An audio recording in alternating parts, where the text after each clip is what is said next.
Enggak. CGP, ayo bergerak. Enggak semua harus dijadiin harga mati ya. Jadi artinya sesuaikan kondisi anaknya. Pertanyaan pernyataan ketiga dulu. Memberi penghargaan dapat meningkatkan motivasi belajar anak. Nah ini penghargaan. Aku sih ya.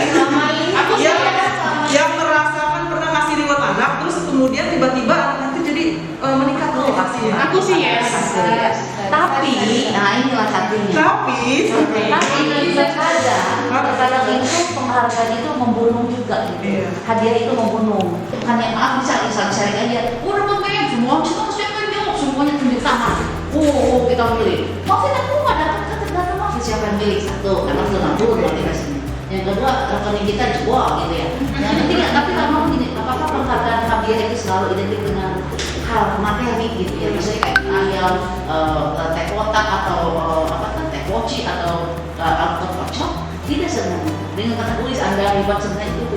Cuma sekarang anak tuh digiring untuk berpikir materialistis.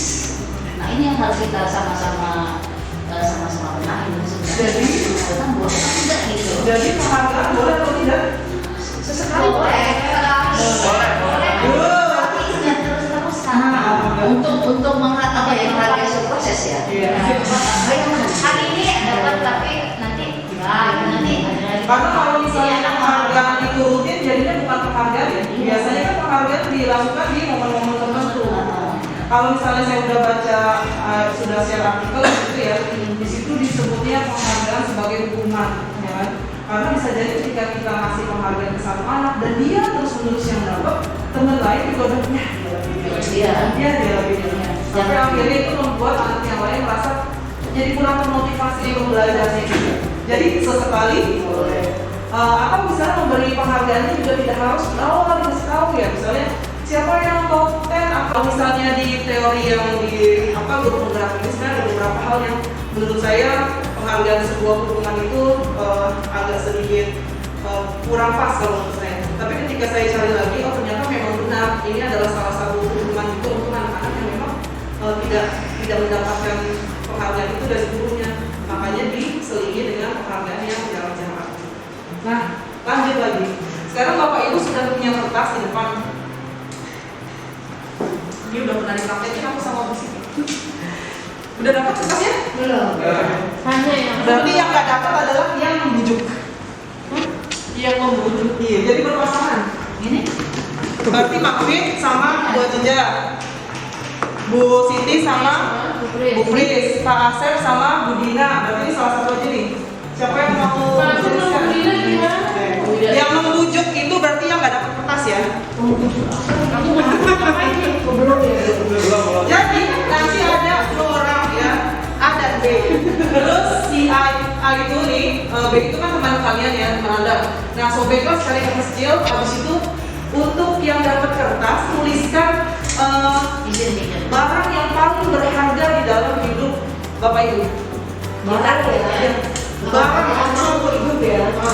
Pokoknya barang yang paling Bapak Ibu hargai, yang paling disimpan, kemudian pokoknya sampai benar-benar dijaga, jangan sampai diambil. Silakan tuliskan di dalam. Sangat saja. ya kan terserah. Aku penting kuaci loh, kan ibu belum tentu. Terus Udah digenggam. Ya. iya.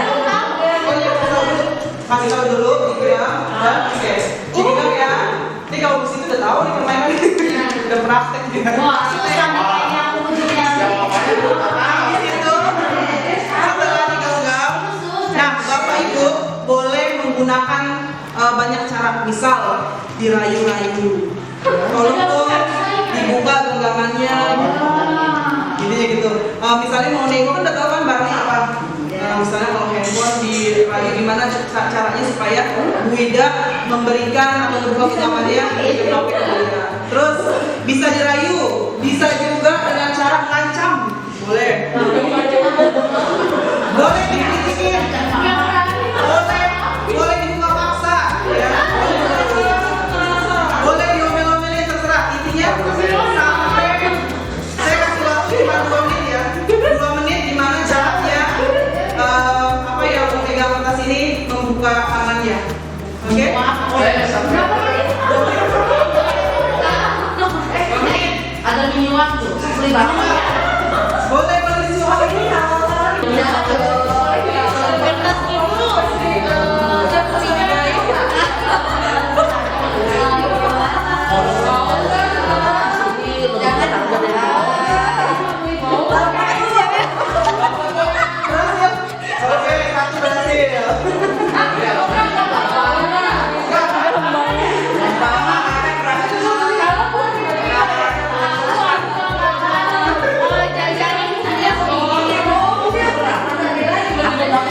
Oke, satu berhasil.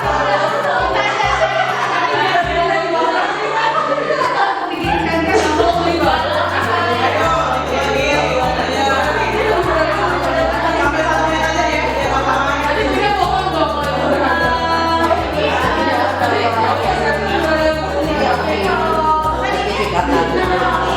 Oke, silakan.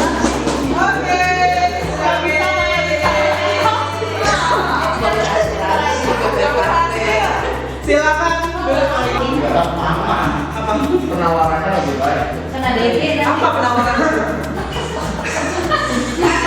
Penawarannya apa? Berarti disuap ya, disuap. Metodenya suap ya.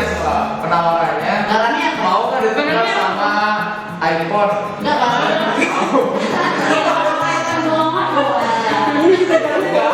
Penawarannya ditawarin iPhone, ada lagi yang kamu buka? Yang kamu buka? Enggak ada. Paketnya apa bu tadi?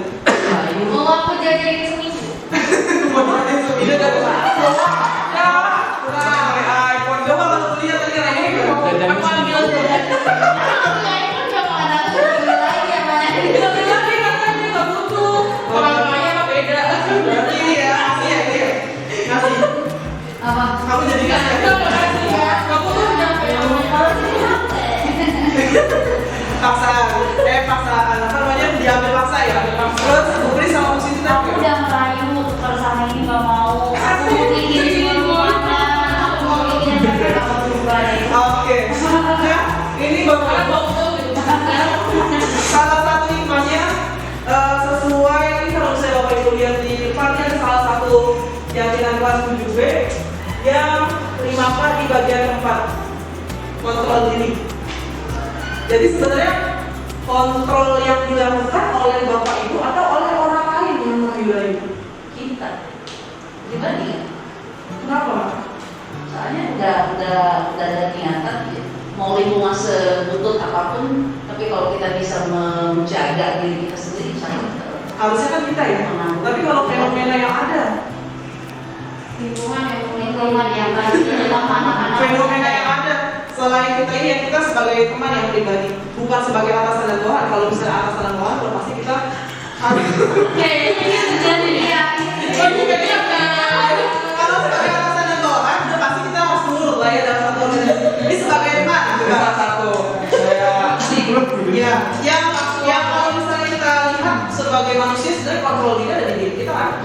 Ya. Mau kita buka, mau kita tutup, orang di tangan kita yang mau buka, kayak tutup, gitu ya. Terus kemudian kalau misalnya ternyata itu terlalu, gitu ya. Misalnya kita memakan rayuan, memakan suap makan, ya sudah berarti artinya kita masih bisa terpengaruh dari orang lain. Tapi masalahnya kita bisa membuka itu karena hal apa? Gitu. Bisa jadi itu halnya lebih positif, makanya kita bisa membuka, bisa mengikhlaskan. Nah, tapi kalau tidak ternyata kita membuka karena hal negatif, artinya adalah kontrol diri kita harus diperkuatkan. Kontrol diri. Nah, di baliknya, di latar belakangnya, entah itu dia punya hutang pemasukan, entah itu dia ada juga apa namanya kontrol secara tepat, gitu ya. Pasti ada tujuan. Nah, terus ada orang lain bisa mengontrol saya. Kita ubah pandangannya jadi hanya kita yang bisa mengontrol diri kita. Ini adalah PR saya juga. Ini juga adalah PR saya juga. Mudah-mudahan kita semua bisa sampai ke teori kontrol ini. Terus ada saya bisa mengontrol orang lain. Padahal sebenarnya kita nggak bisa mengontrol orang lain. Orang lain itu punya pikiran sendiri kan, pastinya. Nggak bisa kita kontrol semua umur kita. Kita sebagai guru misalnya, murid-murid punya karakter yang beda. Saya pengen jadiin anak murid ini semuanya jadi pilot. Nggak Tidak bisa. Nggak bisa. Saya mau jadiin anak-anak ini semuanya jago matematika. Ya nggak bisa dikontrol. Anak-anak punya keunikannya sebagai guru supaya anak itu bisa maksimal dengan potensinya masing-masing, pemikiran masing-masing. Nah ini pemikiran filosofis sehari yaitu kita sebagai pendamping, coaching, mendampingi anak-anak mengenal tujuannya, mengenal potensinya dan memaksimalkan potensi. Tuh, yang berikutnya Awalnya takut jadi sadar. awalnya takut jadi sadar, gitu ya. Ada Pak yang masih menganggap bahwa sebenarnya ini masih perlu jadi PR kita bahwa anak-anak itu masih ada yang namanya mempertimbangkan takut dan reward. Untuk sadarnya ini masih kecil banget. Gimana kesimpulannya? Ya, rata-rata dari jawaban guru-guru saat lagi presentasi di ruang kolaborasi, mereka semua sama nih jawabannya. Pasti yang pertama ya, motivasinya itu karena dia takut kena hukuman sama Bu Dina, atau takut kena hukuman sama Bu Nia, atau takut dicatat, atau takut dia lagi. Pokoknya macam-macam lah, banyak. Intinya takut. Bukan dia motong rambut karena kesadaran diri karena udah udah berperang. Tapi masih buru-buru, motong kuku masih buru-buru. Motong kuku pas dari potong kuku yang kenapa? Takut sama peraturan. Ya. Nah, berkaitan dengan ini jadinya Bapak Ibu, teori motivasi. Banyak banget teori ya. Nah, teori motivasi. Oke. Motivasi eksternal ketika dia takut dengan hukuman, dan ketika ada reward itu eksternal karena dari luar dirinya. Motivasi internal ketika dia sudah sadar bahwa datang tepat waktu itu memang menjadi kesadaran dirinya supaya dia tidak merugikan orang lain dan juga tidak merugikan diri sendiri. Sekarang pertanyaannya, boleh dituliskan juga atau boleh raise your hand. Kalau Bapak Ibu sendiri, masih adakah motivasi eksternal dari dalam diri? Kalau saya masih, kalau Bapak Ibu? Masih. Kalau Pak Asep gimana? Masih ada motivasi eksternal nggak dalam diri? Masih. Apa contohnya Pak? Terlambat dipotong. Dia bilang masih juga gitu. Datang terlambat dipotong. Saya sebenarnya takut datang terlambat karena apa? Pertama, takut datang terlambat itu pertama emang bukan masalah dipotong gaji ya kalau saya pribadi ya. Karena saya mau terlambat mau nggak terlambat kompor saya udah gede. Iya. Saya itu lebih ke arah malu. Iya. Jadi anak-anak udah ada di sini, terus saya terlambat cukup dan jadi gimana ya? Kan sebagai guru kan harus teladannya jadi PR saya banget ya. Sebagai guru harus jadi teladan. Nah, ketika kita datang gitu ya, setelah murid-murid kita ramai itu sebenarnya satu hal yang membuat diri saya malu. Untuk menjadi motivasi internal itulah yang sedang mudah-mudahan bisa diterapkan setelah lama ini. Ada lagi nggak kira-kira yang motivasi eksternalnya selain sekolah? Internal semua.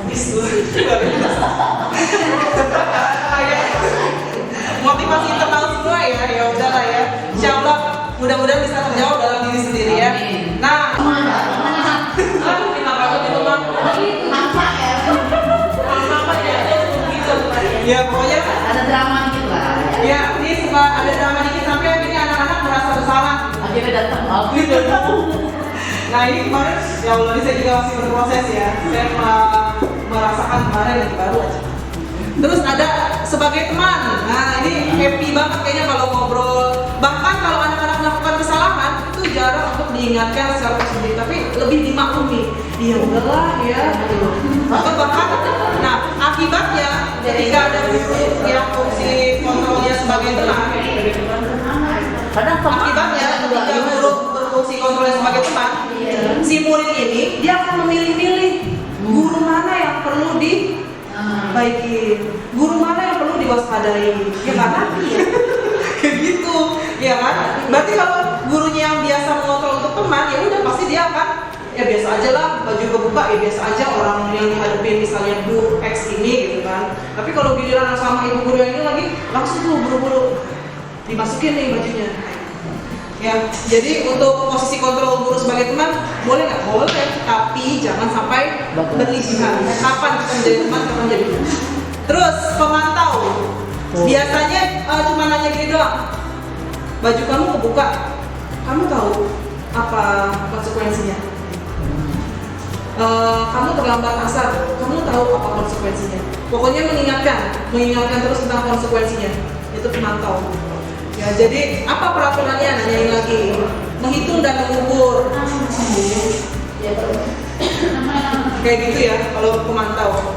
Efeknya nanti murid akan suka nanya nih, misalnya Bu, kalau saya udah berpakaian rapi, kalau bisa biasa ngasih reward ya, saya nanti akan dapat apa? Gitu. Nah itu yang dilakukan ketika guru sebagai pemantau. Biasanya rata-rata kita juga pernah nih jadi pemantau kayak gini kan. Nah yang terakhir nih yang paling bagus dibilangnya ya. Mudah-mudahan kita sampai ke sini semua ya. Identitas berhasil atau sukses dengan menghargai diri sendiri, yaitu mengajukan pertanyaan-pertanyaan gitu. Terus kemudian memuaskan pribadinya, meminta anak-anak itu misalnya terlambat datang ke sekolah bukan hanya sekedar dicatat, tapi juga ya udah gimana caranya kamu supaya nggak terlambat. Dia bilang minta bangunin mama papa. Selain itu apalagi, jadi dikasih solusi-solusi yang memang CGP ayo